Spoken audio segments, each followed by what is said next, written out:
Kada wa chama cha demokrasia na maendeleo Chadema Martin Maranja ameandika kupitia katika kurasa zake mbalimbali za mitandao ya kijamii, huku akisema kwamba katika historia ya Jamhuri ya Muungano wa Tanzania kuna kesi kubwa 5 zinazohusika na mashtaka ya uhaini zilizowahi kufikishwa na kusikilizwa katika mahakama kuu za Tanzania.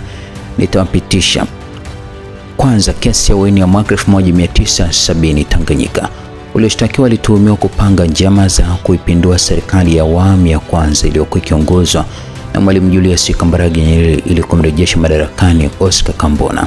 Katika kesi ya uhaini ya mwaka 1970 Republic vs Greli Kungu Mataka na wengine 6, jumla ya watu 7 walifikishwa mahakamani kukabiliwa na mashtaka ya kupanga njama za kuipindua serikali.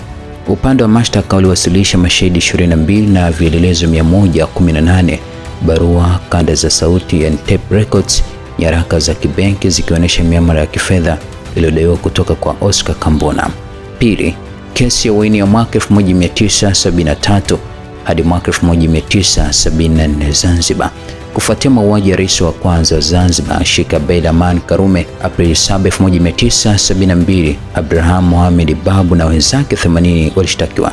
Kesi ya uhaini ilikuwa na mashahidi zaidi ya 50. Mashahidi waliohojiwa mbele ya mahakama maalum ya Zanzibar. Mahakama ilitoa hukumu ya kifo kwa washtakiwa 34, baadhi wakiwa mahakamani na wengine ni absentia, akiwemo Babu.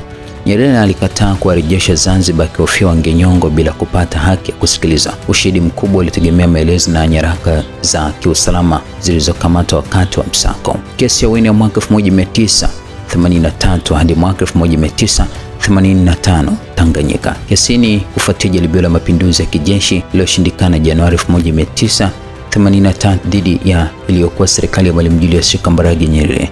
Kesi iliendeshwa mbele ya Jaji Nasro Msava. Washtakiwa walikuwa ni Captain Hati Magi, Captain Christopher Kadego, Captain Vitalis Mapunda, Zakaria Haspop na Pius Lugangila, Uncle Tom na raia kama Christopher Ngaiza. Kesi iliweka rekodi kwa kusikiliza mashahidi 133 na kuwasilisha vielelezo 225 ikijumuisha silaha, ramani za kijeshi, ikulu na uwanja wa ndege, zana za mawasiliano, radio za upepo, nyaraka za siri. Na 4, kesi ya uhaini ya mwaka 1997 hadi mwaka 2002 Zanzibar. Viongozi wa chama 18 wa CUF walikamatwa na kushtakiwa kwa kosa la uhaini wakituhumiwa kupanga njama kupindua serikali ya mapinduzi ya Zanzibar chini ya Rais Salim Amuru. Kesi hii haikufikia hatua ya kusikiliza mashahidi au kuwasilisha vielelezo mahakamani. Mchakato uliahirishwa mara nyingi miaka mitatu, 1997 hadi 2000 kupisha upelelezi na mabishano ya kisheria. Na Novemba 2000, kabla ya mashahidi wa jamhuri kuanza kutoa ushahidi, mkurugenzi wa mashtaka DPP wa Zanzibar alitumia mamlaka yake ya kisheria kufuta mashtaka yote. Kesi ya uhaini ya mwaka 2025 hadi mwaka 2026 Tanganyika. Katika kesi inayomkabili Tundu Lissu, upande wa jamhuri unadai kauli alizitoa kuhusu kuzuia uchaguzi zililenga kuvuruga uendeshaji wa uchaguzi na kupindua au kuzuia mamlaka ya serikali. Kesi inasikilizwa na Mahakama Kuu ya Tanzania Masjala ndogo Dar es Salaam chini ya jopo la majaji watatu wakiongozwa na Jaji Dastan Ndunguru, Jaji James Karema na Jaji Ferdinand Kiwonde. Upande wa jamhuri ulipanga kuleta mashahidi 30 na vielelezo 11. Hadi wanafungwa ushahidi wao, jamhuri hawajaleta kielelezo chochote katika kuleta ushahidi wa mashahidi wao 17. Kielelezo cha upande wa jamhuri kilikuwa ni video kutoka Jambo TV na Tundu Lissu akizungumza hadharani na watiania Chadema. Kielelezo hicho kilikataliwa na Mahakama Kuu ya Tanzania. Maajabu katika kesi ya uhaini, Tundu Lissu anashtakiwa peke yake katika uhaini. Tundu Lissu anashtakiwa kwa kusema maneno bila kula njama na vitendo. Hii ni mara ya kwanza kwa kesi ya uhaini kuwa na mshtakiwa mmoja. Ila mahakama iseme kuna kesi